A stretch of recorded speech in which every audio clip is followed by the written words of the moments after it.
Welcome to the Healers Café, conversations on health and healing with Manon Bolliger, a retired and deregistered naturopathic physician with 30 plus years of experience. Here you will discover engaging and informative conversations between experienced healers, covering all aspects of healing, the personal journey, the journey of the practitioner, and the amazing possibilities for our own body and spirit.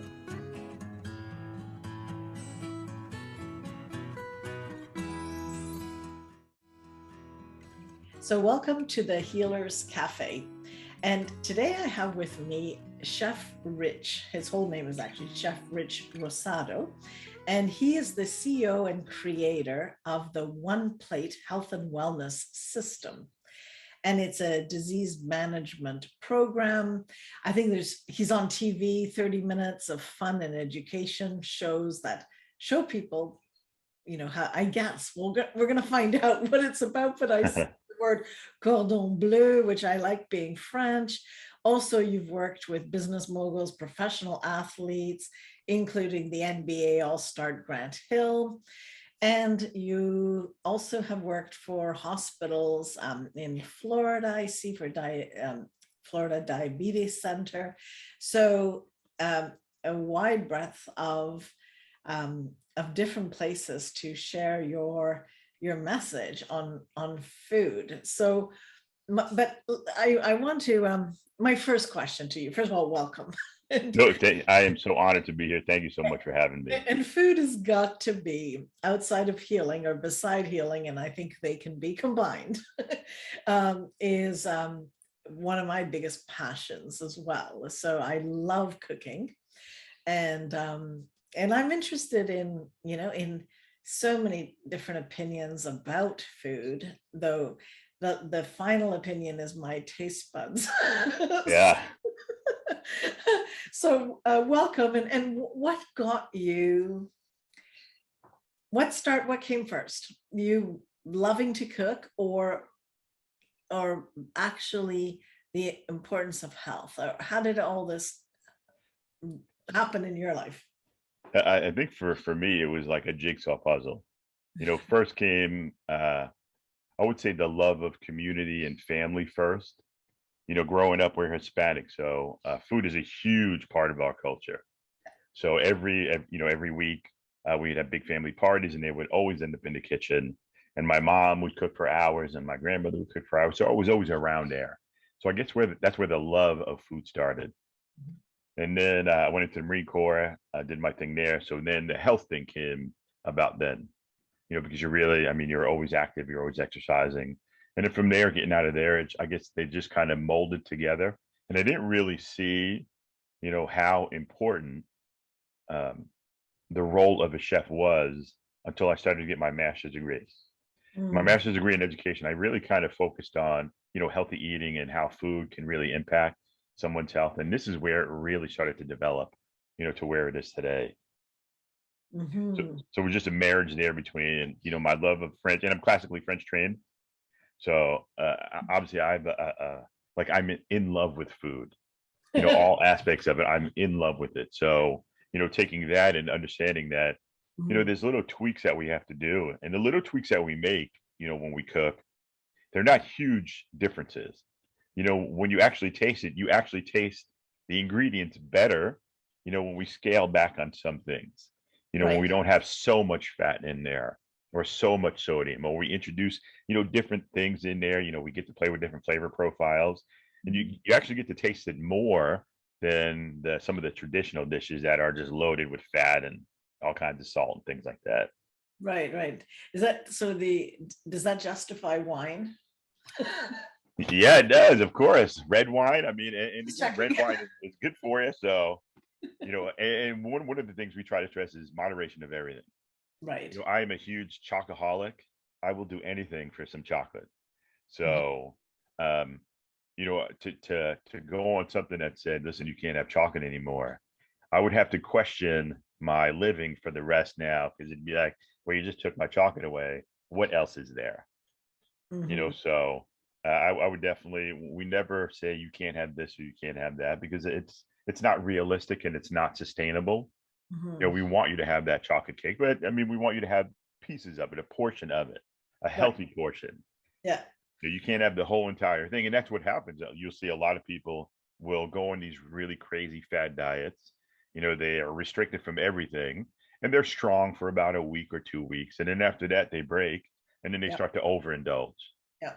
And then whatever they did lose or they did get healthy, now it just starts to decline. And then we call it the monster. And then that's when the monster emotional eating starts to take in. Right. Yeah. So like after the yo-yo type of dieting. Yeah. So have you come, because my background, I'm a naturopathic physician, or was, I gotta say, because I've put away my license now. But every time we heard nutritionalist tell patients what to eat, we would go through the roof going, oh my God, that's how to kill a person. This is how we're going to have, or this is why we have chronic disease, right? So, we don't see eye to eye typically, but then it gets more interesting. We don't see eye to eye amongst each other.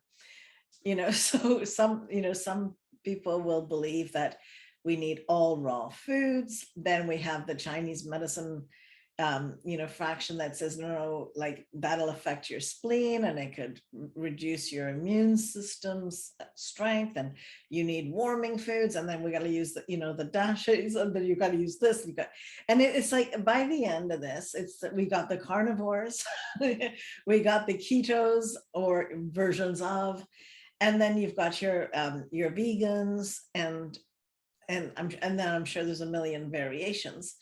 And in the end, I don't know, I'm looking at all this going, wow, I suppose it all could work on some level in parts for some time, provided that you keep the essence of food, which is, to me, the enjoyment of it, the family, the traditions, Yeah. and a level of moderation. I would say that I agree with that. But so that's me telling you everything. I want to hear it all from you. What's your idea of healthy? What works? What doesn't? What have you seen? And that's one of the things that, like, I agree with you 100%. You see all these ridiculous diets, and a lot of them are just regurgitated diets from yesterday. We're going to change the name, we're going to rebrand it, and we're going to, spit this out again. And I blame a lot of this on, like, I call it the social media university. You have a lot of people that go on social media, they cherry pick information, and then they get their doctorate in, social media university, and they start pushing this out to everybody. Well, I can only eat dandelions standing on one leg on Fridays, and this is the best way to get healthy, is to do that. And then they promote it and promote it and promote it, and people actually start to believe this. So what it does is it makes a confused, and complicated, very, very complicated, way of thinking of how to get healthy. And for the average person, this stuff is nonsense. It doesn't, like, and especially if you're a single income, single parent family, I want to do the right thing, but now I have to either pay the mortgage or buy this organic food because everybody's saying this is the best thing to have. We get rid of all that. And on a TV show, I know you mentioned the TV show. We have a TV show where we go through all this. We cut through all the nonsense and we just kind of really bring it back to the basics. What does your body need? Your body needs carbs. Your body needs proteins. Your body needs fats and vegetables and, healthy fats and lean proteins. So we just keep it very, very simple. And then you also need to exercise. People think, well, I don't have to exercise because I'm eating right. Well, that's not true. You have to exercise also. And we're not saying you have to go out and run a marathon, but after dinner, maybe an hour after dinner, just go out for a walk, just stay active. The amazing thing that I love, and what I noticed in the Marine Corps, is the amazing thing about the human body is it can take so much, and keep on going and keep on going, and it'll kind of adjust itself. The more you push it, the stronger it becomes, the more you go. I mean, and then you have to kind of get your heart and your mind aligned together, because if you don't have those, I mean, I can live with you and cook every meal and nothing would change though.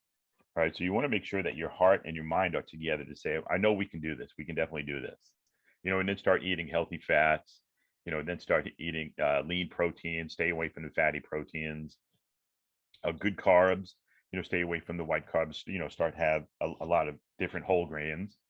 And one of the things that we've seen when we talk about this with a lot of people is they want to do the right thing. They just don't know how to. They don't know how to cook brown rice. They don't know how to cook barley. They don't know how to cook this vegetable. We did a whole program for the city of Orlando out here. And one of the things that we heard time and time again is I didn't know what that was. I didn't know what that vegetable was. So I never bought it because I didn't know what it was, or I didn't know what this was, or I didn't know how to cook that, or I didn't know how to do this. But once they tasted it, they loved it. And a lot of them were kids, so a lot of the kids were the ones that were like, wow, this is pretty amazing. And it was vegetables, a lot of vegetables, so our main mission is to really kind of empower and educate consumers on what is healthy and what is nonsense. We do a lot of grocery store tours as well. Where in the grocery store should you be? Yeah. That, and what a lot of people don't know, that inside perimeter of the grocery store, the shelves for a shopping center, like for a food shopping center, that is very, very expensive real estate, because the manufacturer will pay a lot more money to be eye level at different like aisles. Right. So the cereal aisle, obviously they're going for children there, so your more colorful ones are going to be eye level to kids. Some of the other things more for adults are going to be more eye level for adults. So they pay a lot of money to be in there. And then there's one of these. I've avoided the middle forever. Just go to the outside. And you don't need the middle. There's nothing really in the middle that you need. Everything you need is on the outside perimeter. One of the most expensive, we always throw a trivia question out. One of the most expensive items in a grocery store, even though, think about it. Most expensive. One of the most expensive, yeah. I don't know. Everybody thinks it's a protein. Everybody either goes for the fish or the salmon or those. It's actually a bag of potato chips. Oh, for the quantity, quality, nutrient ability. Well, also for the price too. You're spending $6 on about 12 ounces. Yeah. Not even a full pound. So it's one of the most. And if you look at their aisle, it normally takes up the entire aisle. Where if you look down other grocery store aisles, it's a quarter, it's a half, of different products. Except the potato chip aisle takes up the entire aisle. So it's pretty fascinating when you go in there and you look at how a grocery store is set up. But one of the easiest things to do is just remember yours is around the outside perimeter. That's where you shop. Nowhere in the middle do you need anything. Yeah. Well, that's, because many patients told me, well, I read the ingredients of what I buy. And I said, well, you should buy things that don't have ingredients listed, and it's like, and if anything has the word dye, because many pesticides and food preservatives start with the word dye, right? Dye something, And as I said, I always told my kids, I wouldn't eat anything that would start with dye. Why would I want to die? Yeah. And some of these, like one of the things that we definitely never ever stress is reading labels. If you're reading labels, that means you're shopping in the center. Exactly. Yeah. Carrots don't have a label. Leeks don't have a label. Garlic doesn't have a label. All these things don't have a label. The stuff in the middle has a label, and you almost need a science degree, to understand the chemicals that are in there. Even if something says like natural flavors, that natural flavor is a chemical compound that they're using to give it that natural flavor, what they think it should taste like. And that's one of the biggest misconceptions, and it's like, they even, it was a juice. It had every word that made me think, and again, juice is a problem too, because it's far too concentrated sugars. But let's say you're traveling and you want a juice, you still have to be super careful that they don't, on top of that, add sugar, that it actually is real, because they can market it in such a way that the language is so deceptive that you're basically not buying anything that's good, and only things that are, detrimental to your health, right? We always say it's almost like you're going up against a $1 billion company that can manipulate that label to say whatever you want it to say. Exactly. So we're always in like kind of a losing battle if we play their game. If we play their game. I think Yeah. that's the key. It's the same thing of what we put in our bodies, whether it's in our mouth or any other means that we've had to deal with. You've got to read what's in the ingredients as if you're going to put things that has ingredients, and you've got to just ask the questions, because the whole industry is not it's created for profit. It's not created for health. And we don't have healthcare, we have sick care, as far as I'm concerned. No, I agree with you 100%. People don't want to, and I don't want to say people don't want to, but it seems like the system doesn't want you to get better. Correct. Me as a pharmaceutical company, you are my cash cow. Totally. I don't want you to get better. Exactly. I just want you to keep you stringing along, just keep you alive, just so you can keep on paying me every month for all the medicine I'm giving you. Yeah. I don't want you to use food as medicine. I don't want you to get in those kitchens and start cooking your way to health. I don't want any of that. I want you to stay sick. Enjoy your junk food and stay sick. That's pretty well. That's definitely how I see it. And I think, well, what do you find is the hardest thing? Or by the time people come to you, or how, what is it that they're looking for? Most people, what they're looking for is, and I don't want to say a quick fix, but they're looking sometimes for that. Some of the things that, right off the bat, we try to align the heart and mind together. We try to work as the whole person. It's not just eating, but you're a whole person. So I need to get you from head to toe, like all working in one motion, one direction. So we got to get your heart aligned with your mind. So you really understand that it took you 15, 20, 30 years to get to this point where you're at with your chronic illness, whatever it is. There is no magic pill that's going to reverse this process. It can be reversed, and it doesn't matter. And this is the great thing. It doesn't matter what stage you're at. It can always be reversed or prevented, but we have to make sure we do the right things. We have to make sure that we start eating properly. We have to make sure that we're starting to exercise. We have to make sure, what are we putting into our bodies? If we're drinking juice, and I don't drink juice at all. I drink two things. I drink my water, and I'm a coffeeaholic. So I'll drink my coffee, and that's it. I'm not a big fan of juices. And if you look at juices, they have some of them, not all of them. Some of them have just as much sugar in them than a can of soda. Oh, yeah.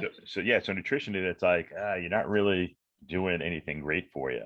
But we really try to get them to think in a more positive way, in a more positive manner about what food is, and to really understand that what you're putting into your body, it can either be your greatest form of medicine or your slowest form of poison. This is how food will work. Yeah, and especially that sugars and sometimes the over processed sodiums that they put in, the salts, all of that, it's addictive too. MSG is addictive. You kind of, if you start down that road, it's like it's really, it's gross. I mean, I don't know. I find it really disgusting because I don't eat those foods, but it doesn't take that long from the people I know that used to drink, Coke, and that was like they had to have that, and then they had to have their chips, and slowly getting rid of that and replacing it with foods that actually nourish your body. Your cravings change.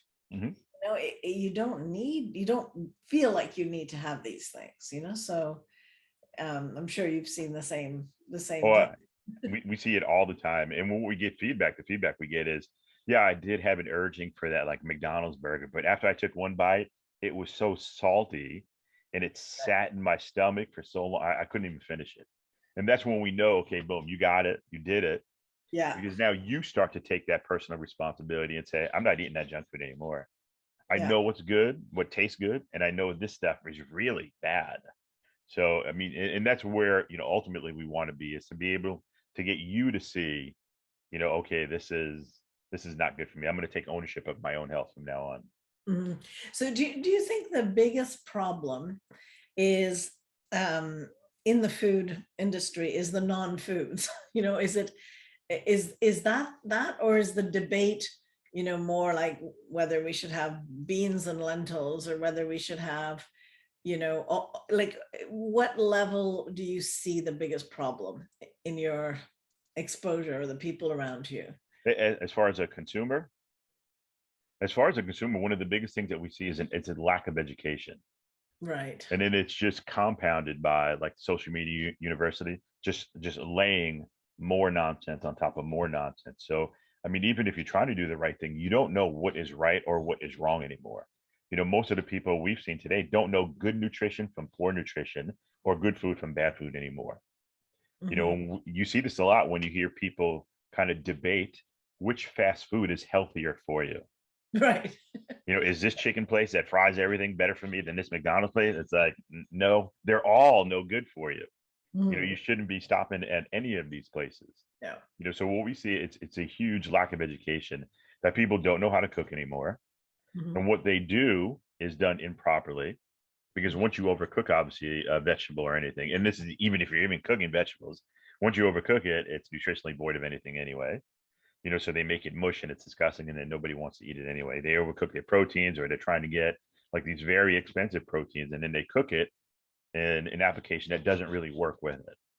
Or they take a vegetable and they try to cook something new, and again, they cook it in an application that doesn't work well with that product. So we always try to align, different, like root vegetables aren't necessarily good for sauteing. It's a really hard item. We want to do different cooking applications for that. Mhm. So that I would say that's the biggest thing, is the lack of education, that Right. we see people with. So now, talking about real foods, okay, so we got the first level, which is getting the real foods. But once we're talking about everything that is truly a food, what do you think the biggest misconception? Well, you address the cooking methods, but that's lack of knowledge. Mhm. You're right on that. But what's the biggest misconceptions about food, as far as you can see? One of the other things that we see is just we call it our smart shopping. So we have how to go to that grocery store and how to choose foods properly. What's in season, what's not in season. We always go with this organic versus conventionally grown debate. And I am definitely not an organic person. Nutritionally, it's the same thing as conventionally grown. So one of the things that we find is, there was such a heated debate before that people would, not buy something because it wasn't organically grown. Manon Bolliger here, and I want to thank you for taking actionable steps towards engaging your healing journey and helping others discover their path by watching, sharing, subscribing, and reviewing these podcasts. Every review and share helps spread the word, these different perspectives and choices and options for healing. And to thank you, I'd like to invite you to sign up to my free 7-sequence email tips on health and healing for everyday life. You can go to healerscafe.com tips. Thanks so much. So they would forego that, and okay, I can't have that. Fresh versus frozen. We're always pushing frozen veg. You can get frozen veg. There is nothing wrong with frozen veg. It's just as good for you. But again, we just have to work with it a little bit differently to make sure you get the quality product that you're looking for. So it comes out like a fresh product. So that would be probably the biggest thing, is the misconception that eating healthy is expensive for me. Okay, so here's a question for you. I actually did a study way back on organic versus commercial foods, and what I found is that, like you said, nutritionally, it actually is the same.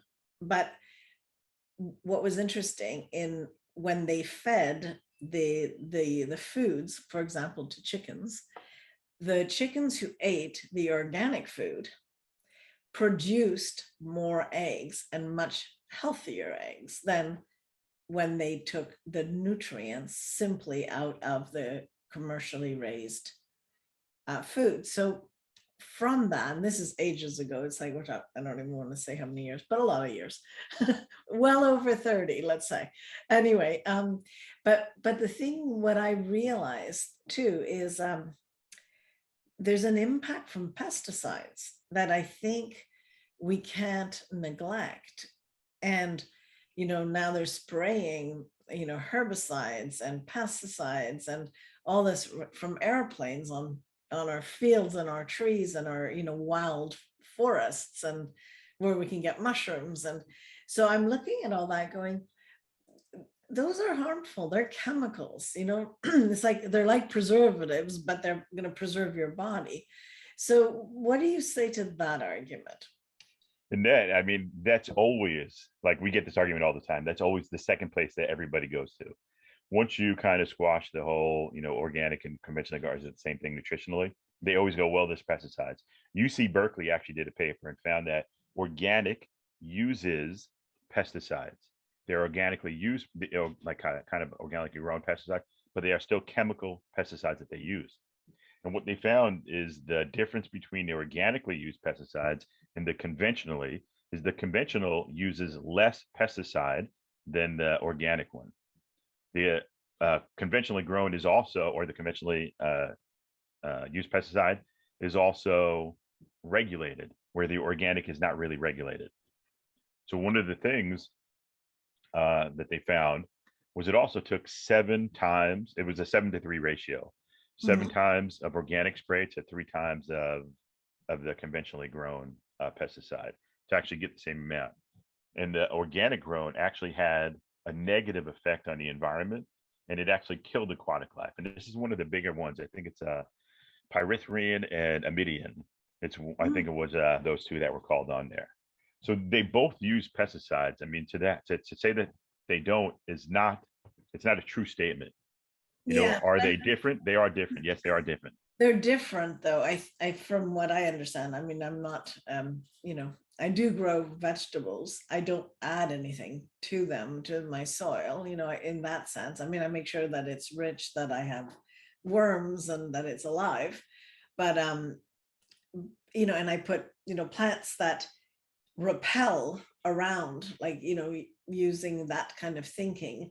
But, I mean, I wouldn't, I don't buy any of the stuff. I mean, obviously not Roundup, but nothing else, So I don't know. I'm surprised by that statement. I'd have to look at that study. But, and what about, what's it called? Not phospholipid. I always get it wrong. This chemical that is now everywhere, even in our bloodstreams. I'm blank on the name of it. But it's causing all kinds of problems in our society. You don't know what I'm talking about, right? The name? No.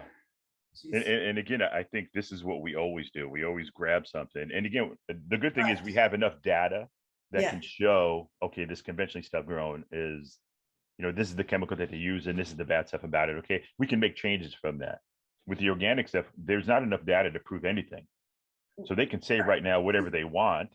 And since there isn't enough data to support it, it's, we have to take it as their word. And I would never trust anybody that's spraying stuff on food, whether it be organically grown or conventionally grown, that doesn't have the data to support it. I'm going to put in my body or in my kids' bodies. I want to make sure that it's understood, that it's really researched, so we understand what are the side effects of it.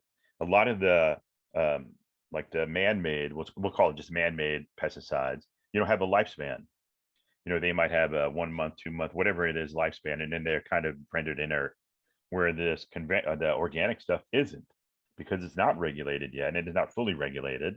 It has a lifespan forever. So even if I buy it at the store, it could still be on that product, and we always want to, I mean, you want to wash your vegetables, no matter what you get, always wash them, where they're organically grown or conventionally grown, but this is one of the things that I think we always do. We always grab one chemical and then we jump on that. And what about this? Well, what about this? And what it does is to the consumer is it confuses them, it scares them. And then you just scared me away from using vegetables at all now. Yeah. Because I don't know what to eat anymore. So now I got to take some of these crazy diets and be like, well, I'm going to be a carnivore now and just eat meat. And it's like, no, you can't do that either. So, I mean, this is the things that we have to. I mean, it's a good point that there may not be the level of research, just because it tends to be usually smaller, local industries that do that. There's a few big ones, but but you're probably right. There isn't the same amount of research. So yeah, that's an interesting point. I'm definitely going to interview somebody who's into organic farming. But I mean, one of the things I would stress is that because we talk to a lot of farmers, we talk to organic farmers, and we also talk to like conventional farmers. And we did it with the meat industry also because we wanted to know the real difference, between both. And you'd be surprised what. And again, I'm sure it's their relationship with each other, but they're always, well, this guy does this and this guy does that, and they're always pointing fingers back and forth. So you really can't get a clear picture on. Obviously the organic farmer is going to have his organic biased opinion on why this is great. And then the conventional farmer is going to have his biased opinion why this is great. So you have to kind of do the research and really understand, okay, well, what am I going to do? I don't want to scare you away though from eating vegetables and from eating a healthy diet. No. I want you to eat this stuff. So yeah, I do think that if cost is the number one thing, that it's better to eat vegetables than not. The other part I can't speak yet, but I'm hearing what you're saying. Intrigued. Now tell me something. Free range compared to sorry, like chickens that are free range or that are not. What's your opinion on that? I think it's nonsense. The free range definition, if you look at the legal definition, free range means they have about 10 feet of space in that pen to move around. That's not what the image you would think of when you think of free range. When I say free range, like, and again, when I was at La Corne Bleu, I taught at La Corne Bleu, and I would throw this out all the time. When I say free range, what do you think? You think happy chickens, hillsides, eating bugs? No, that's not free range. Free range, the legal definition is you have about 10 feet. Each chicken has about 10 feet of space in a pen. I think you're right in the way the word is used, but there's like here in Canada we have a lot of like small community local farming and what's that called, farm to table, and they definitely have way more than 10 feet, like same with the animals, right?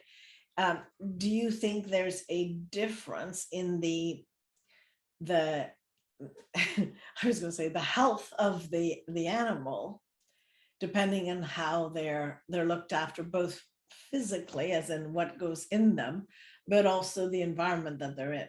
Do you think it makes a difference? Of course I think it makes a difference, but again, and this is when people take this argument, they always paint the farmer, like the animal farmer, as a villain. And we went to the chicken farms and we actually talked to them, and they actually love their animals.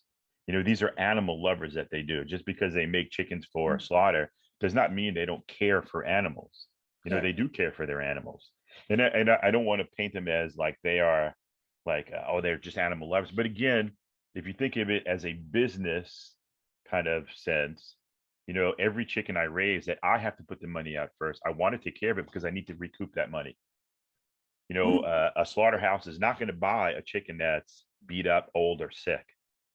Now, but I already paid for that. I already fed that chicken for so long. I already took care of it and everything. I need to recoup that money back as a farmer. So obviously they want to take care of their chickens and they want to do the right thing.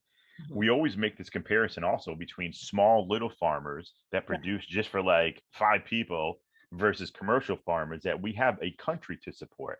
If we could do it with these small little mom and pop shops and we can support the country, that would be great. That would be a totally different discussion, but we can't.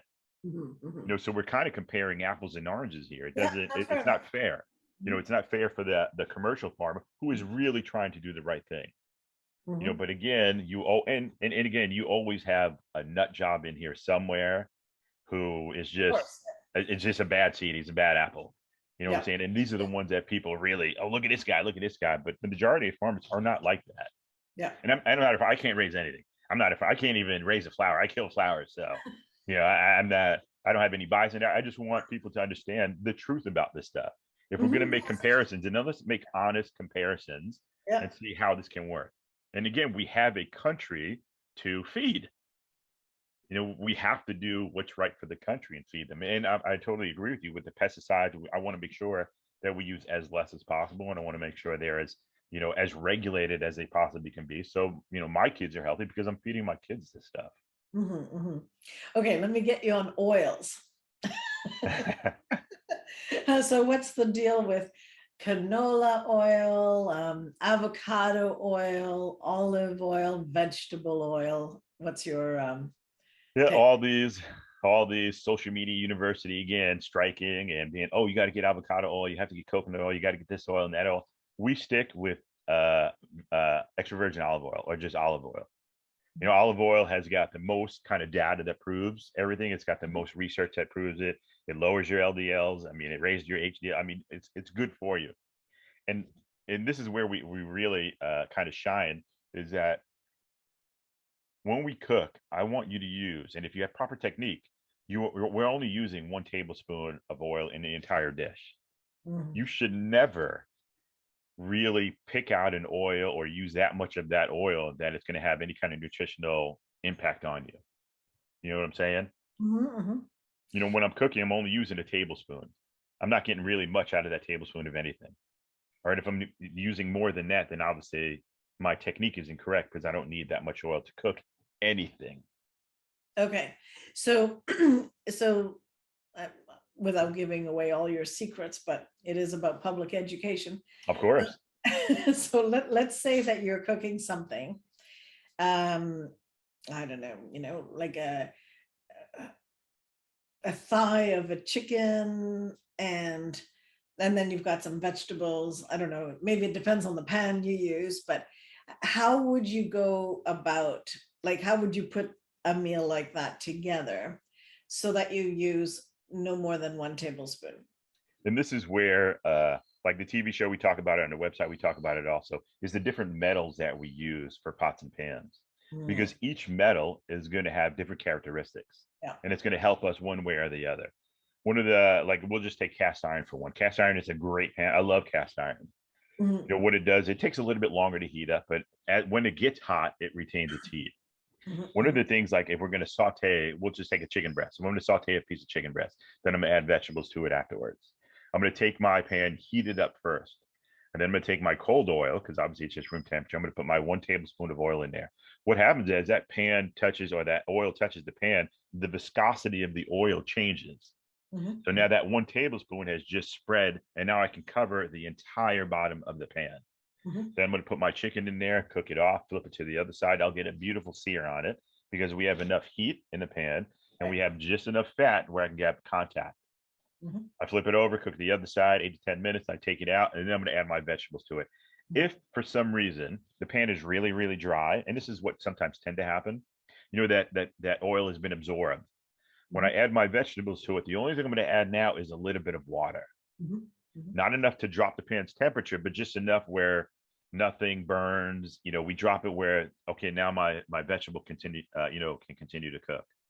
Mhm. So we don't need to add any more oil after that point. One time, 1 tablespoon, that's it. But it takes technique to get to that point.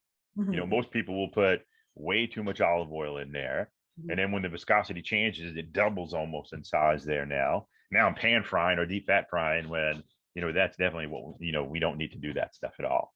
Yeah, But yeah. but again, it also depends on the pans, whether you have cast iron, stainless steel, aluminum, copper, some of these crazy wonky ones that you see today that are all coated with all kinds of chemicals and stuff like that. We Mhm. talk about the chemicals that are sprayed on our Right. vegetables, but yet we go buy these cheap pans that are Tef- loaded with chemicals. yeah, Teflon. Yeah. And I've used a lot of them, and you'll see once you bring it up to a certain point, you can smell that chemical. If I can smell it, you're ingesting it. Yep. I You know, agree. so, so these are the things that, and I don't, I'm not into changing anybody's mind. If you want to buy organic after this, you buy organic. You do whatever you want. Whatever makes you happy, that's what I want you to do. The only thing I want you to do is have a complete picture, an honest picture of what is real and what is not real. I have no dog in the fight. I just want you Yeah, to eat healthy. I want you to be happy. I want your kids to be healthy. I want this chronic illness to go away. yeah, I want levels of, childhood obesity. I want that to go away. I just want you guys to be happy. That's all, I want. yeah. No, I can see that. I mean, you started off saying, cooking fun and family. So, and I think this is such a thing that we need to come back to that, and I think that is and the love of food, that it's actually something that is fueling us, that is feeding us. It's not just like junk so that we stay awake another 10 minutes and then need another thing. It's like the food has so much value. But we are actually like past our time here, so oh my goodness. I knew that we should start our conversation as soon as we could. Anyway, it's been a total pleasure having this conversation with you, and thanks for raising these points. I look forward to just looking at this, because I think there's often, we're not comparing apples with apples, and yet in a more decentralized, small scale, things, we can't neglect the things that are happening, like the chickens having more eggs. Those are truths too. So it's like, how do we get to this? But I think the point you're making, which I agree, is better to eat real things.